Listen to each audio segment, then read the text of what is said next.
Since the 1980s, restored furniture pieces have started to show up on the international market, attracting high prices.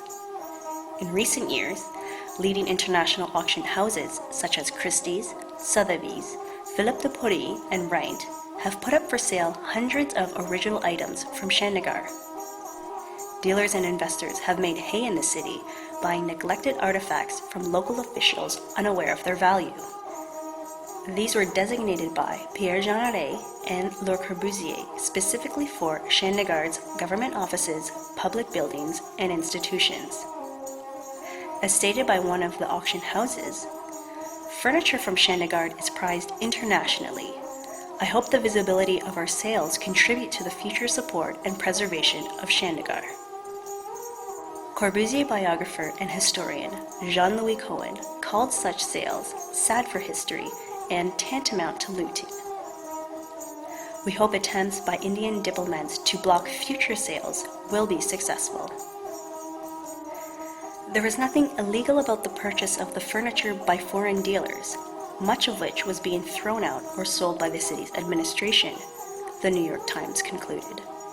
But very blatantly, heritage experts in Chandigarh are lamenting the loss of a vital part of the city's original design. When you look at those things or the amount of changes that have been done, then, I don't know, I feel a little apprehension that we may not be able to reverse all of it, and we may not be able to get it back to its original state first of all, and even managing it further.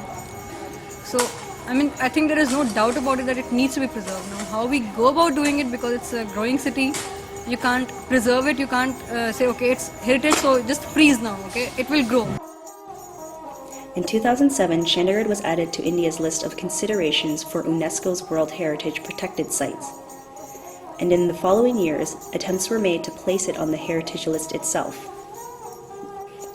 In 2011, Chandigarh regional officials missed the January 31st deadline to submit the dossier on the city to the Archaeological Survey of India, the organization through which UNESCO nominations are sent to the World Heritage Center. Even so, most countries have retained their individualism. They have evolved it with time, like Rome and Paris and other parts of the world. They have maintained their character, and yet they have evolved new things. They have given space. But this space is not taken by people on their own, but have been organized that you can do it here. In fact, I think that even Corbusier would never have been in favor of just preserving something for the heck of preserving it. He was a modernist, we have to remember that, okay? He was not someone who said, okay, just because it's been done in the past, it is sacred and we preserve it. In fact, he was the one, I think, who said, okay, let's break some conventions and let's look at things anew, let's try new materials, new ways of looking at spaces and things or whatever, just to find the essence of what he was trying to do. That, I think, is the biggest challenge. That, okay, this is very critical to be preserved, and this we can maybe do away with. So, Chandigarh has a message for the world and for our people to improve themselves and discipline in living. And this Chandigarh is provided for all classes of people, unlike other modern cities. Maybe Corbusier's inspiration within that makes me do things. And I will continue my fight, although I'm not so well, to walk as best as I can till the last breath. And I think that I owe to the world, not only to my nation, but I owe my loyalty to Le Corbusier, because he helped the world to improve.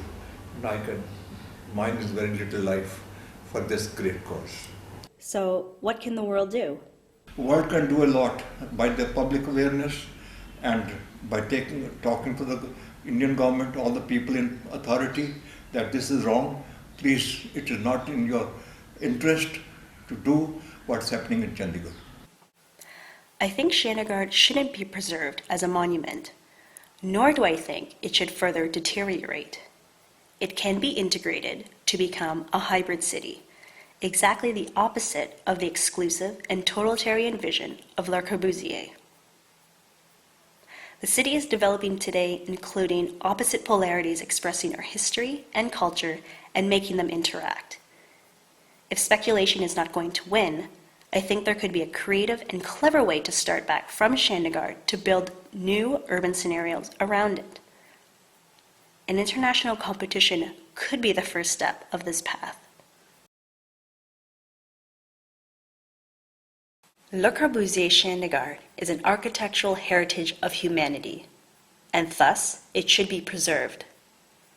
Starting from the rational urban planning, a grid that is able to expand itself, embracing the needs of an unpredictable future that, already in the early 50s, believed in the possibility of the economic and social growth of the country.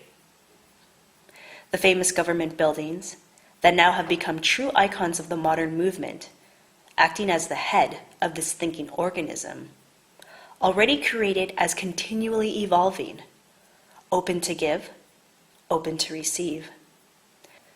This is the meaning of the metal hand that, as a vision, welcomes who arrives to Chandigarh, becoming the symbol of the city that's been a pilgrimage center for years to whom is still able to fall in love with architecture. The only way of action is to start from the analysis of the existing condition, from the urban reality that develops spontaneously, showing needs, tastes, attitudes, social contacts, and often preserving traditions and habits. In a city, there are not noble buildings and less noble ones. That's the whole that constitutes a unique heritage. We must preserve the city system that underlines the contemporary beauty of the city itself.